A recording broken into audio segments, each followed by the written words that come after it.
नमस्कार, मैं हूं शशि। आइए झारखंड की टॉप 25 प्रमुख खबर जानते हैं। मुख्यमंत्री दिल्ली में आज नीति आयोग की बैठक में लेंगे भाग। प्रधानमंत्री नरेंद्र मोदी की अध्यक्षता में 11 जून को नई दिल्ली में नीति आयोग की 11वीं गवर्निंग काउंसिल की बैठक होगी। इस हाई प्रोफाइल बैठक में हिस्सा लेने के लिए झारखंड के मुख्यमंत्री हेमंत सोरेन दोपहर दिल्ली पहुंच चुके हैं। बताया जा रहा है कि बैठक में राज्य का मजबूती से पक्ष रखने के लिए झारखंड सरकार ने अपनी तैयारियां पूरी कर ली है। नीति आयोग की सीईओ निधि छिब्बर ने इस संबंध में झारखंड के मुख्य सचिव अविनाश कुमार को पत्र लिखकर बैठक के एजेंडे की जानकारी दी।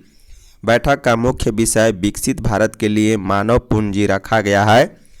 इसके अलावा दिसंबर 2025 में आयोजित हुए मुख्य सचिवों के 5वें राष्ट्रीय सम्मेलन में जिन प्राथमिकताओं और सिफारिशों को तय किया गया था उन पर भी इस बैठक में विस्तार से चर्चा की जाएगी।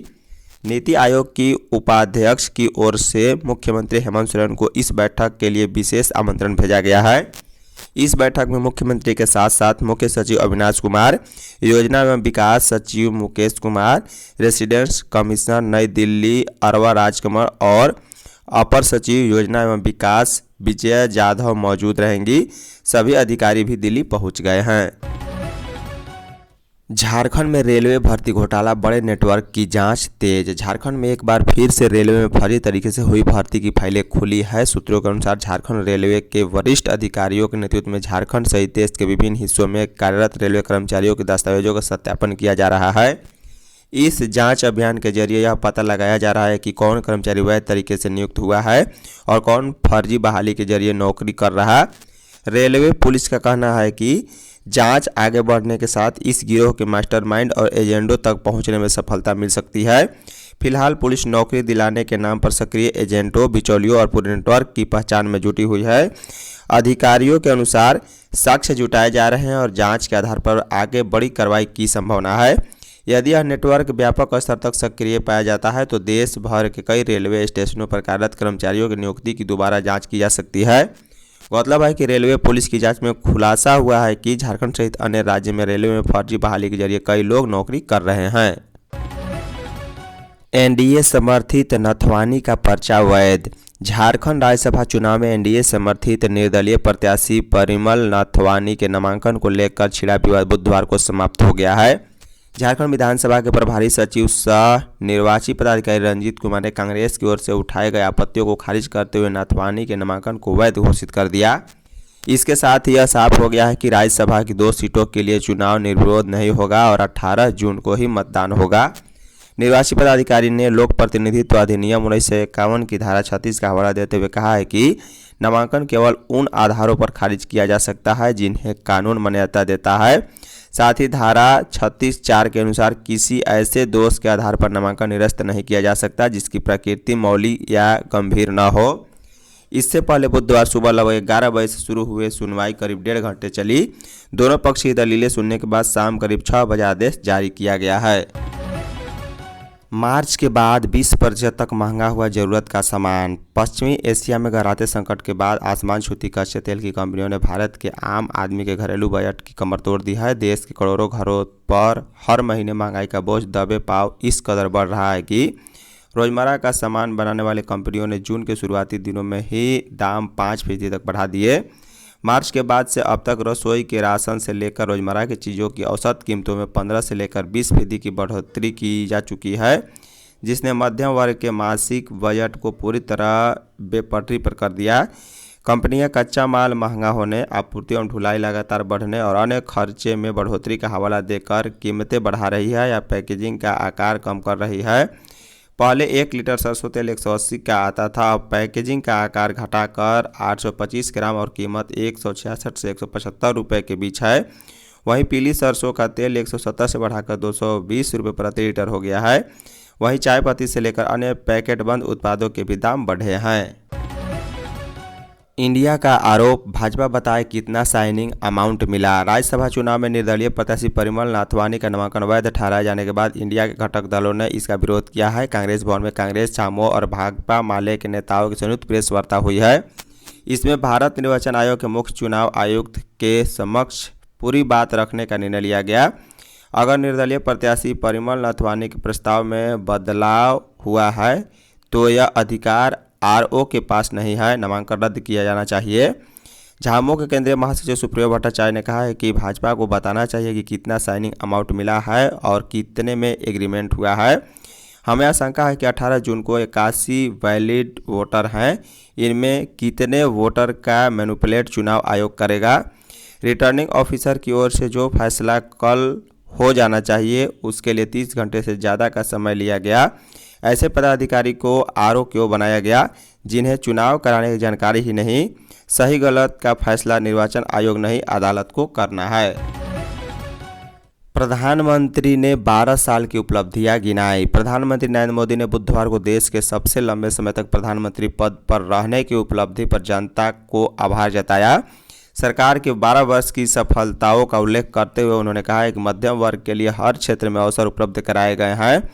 भारत मंडपम में प्रधानमंत्री ने राष्ट्रीय जनतांत्रिक गठबंधन एनडीए की बैठक को संबोधित करते हुए कहा है कि वर्ष 2014 से पहले मध्यम वर्ग की कानूनी उलझनों, जटिल कर प्रणाली, आमदनी के सीमित स्रोत और कर के बड़े बोझ का शिकार था।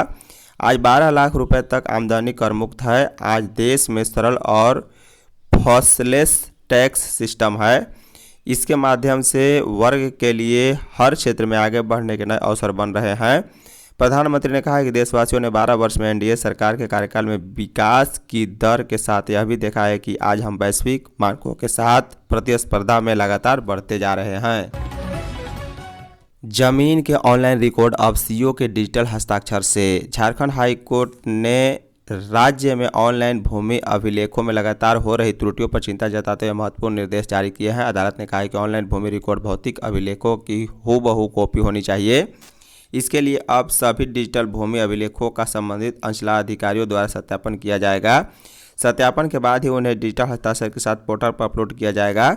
अदालत ने प्रार्थी राम प्रकाश भगत की अर्जी व सुनवाई के दौरान यह आदेश दिया है।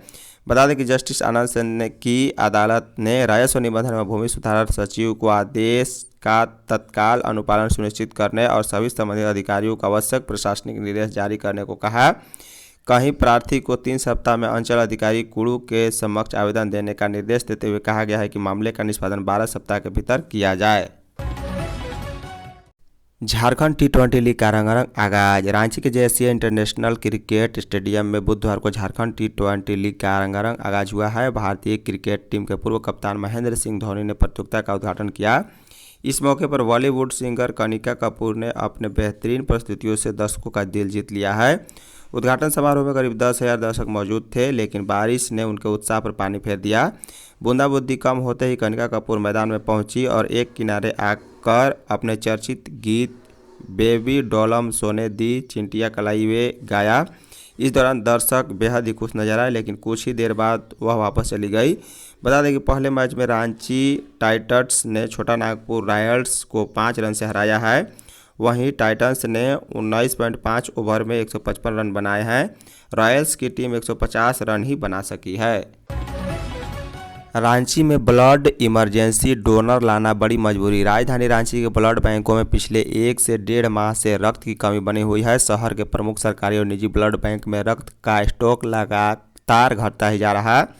रांची में प्रतिदिन औसतन 600 यूनिट रक्त की जरूरत होती है, पर उपलब्धता 70% से भी कम रह गई है। 30% यानी 180 मरीजों को खून नहीं मिल पा रहा है। अगर 4 यूनिट की ज़रूरत एक मरीज की जान बचाने को हो तो 50 मरीजों की जान संकट में है। स्थिति यह है कि जो ब्लड मिल रहे हैं उसके लिए मरीजों को रिप्लेसमेंट देने की मजबूरी है। बिना रिप्लेसमेंट सिर्फ विशेष परिस्थितियों में ही ब्लड मिल रहा है।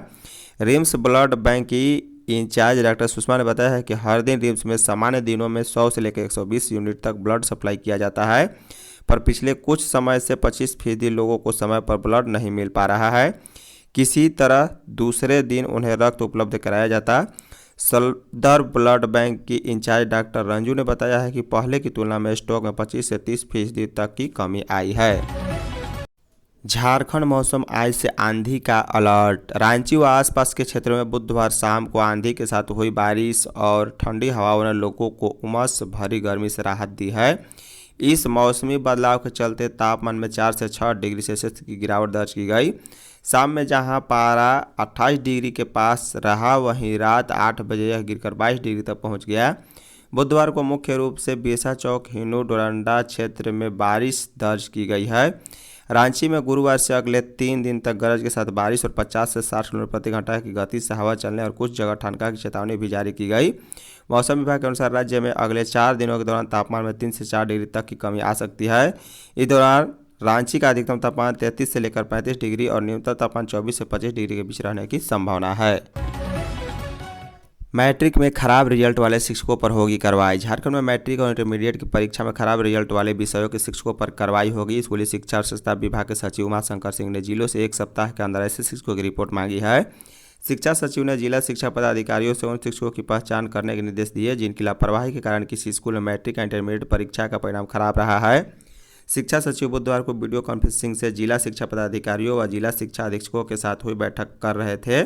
शिक्षा सचिव ने मुख्य रूप से राज्य में संचालित 80 सीएम स्कूल ऑफ एक्सीलेंस के परिणाम की समीक्षा की।